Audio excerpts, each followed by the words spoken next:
Hey everyone, and welcome to another episode of the GC Informer, GameCast's very own news program. I'm your host for today, Mark, also known as Koistorch.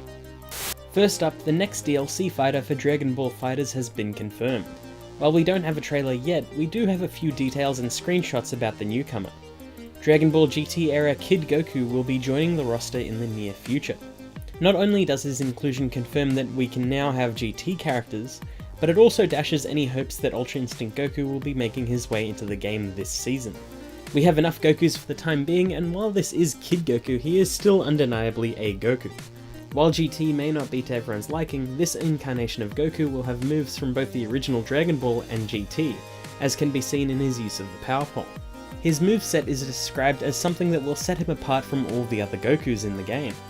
He's a tricky character with a couple useful tools for movement. He can use his reverse Kamehameha to shoot behind him to launch himself for a dash attack. While using the reverse Kamehameha, he can also change the direction of where he moves.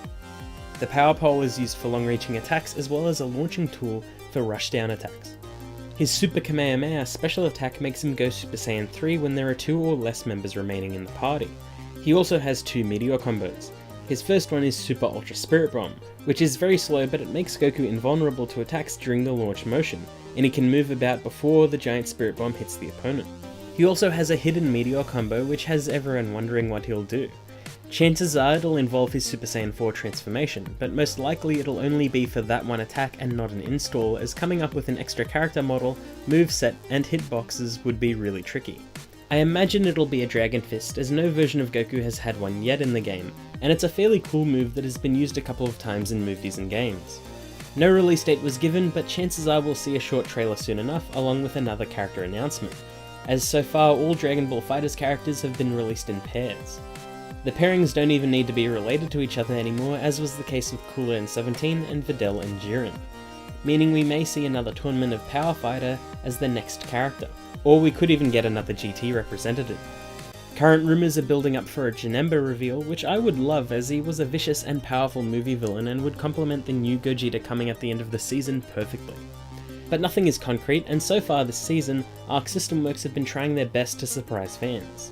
Most likely because the first season was data mined almost immediately, and I don't think they want that to happen again. Dragon Ball FighterZ is available now, and so is the entirety of Season 1's DLC and the first 2 characters of Season 2.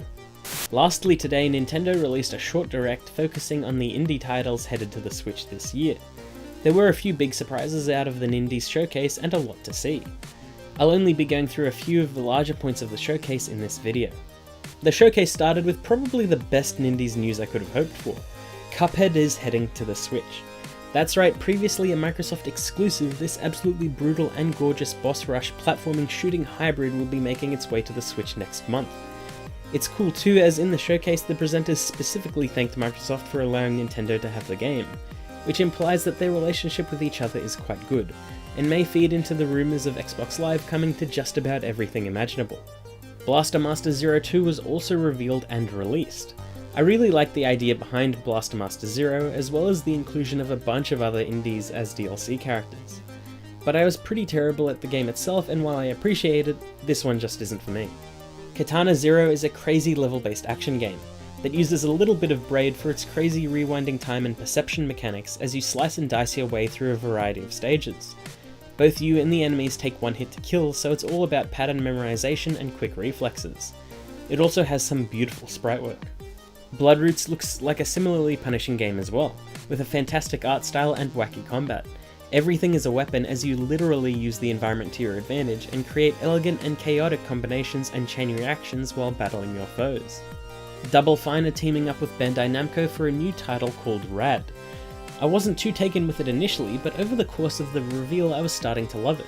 The weird mutations stacking on your character, the sheer variety of combat and the colourful visuals, and the team behind this title made me sit up and take notice. It was almost like a 3D randomized Zelda game with the amount of mutations available.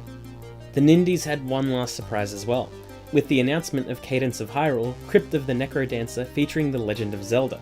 Not only is it a new Crypt of the Necrodancer title with updated visuals, but it's also a crossover with the Zelda franchise and has Link and Zelda as playable characters. It's a unique blend of adventure and rhythm game where you need to keep the beat to stay alive and fight. It's especially interesting that Nintendo have loaned out their IP for this one, which shows once again that Nintendo are willing to experiment with their biggest franchises. It looks like a lot of fun, however while I do like rhythm games, I'm not particularly good at them, and I tend to break my focus a lot. In games like this, I feel like I'll revert back to my Patapon days where I would momentarily forget how the game works, but it probably won't stop me from playing it. There was so much more in the showcase and I encourage everyone to check it out when they get a chance, but this was only the highlights I took from it. And that's all for today's news. Don't forget to like and subscribe, and please let us know what you thought of today's topics in the comments below. Until next time, bye!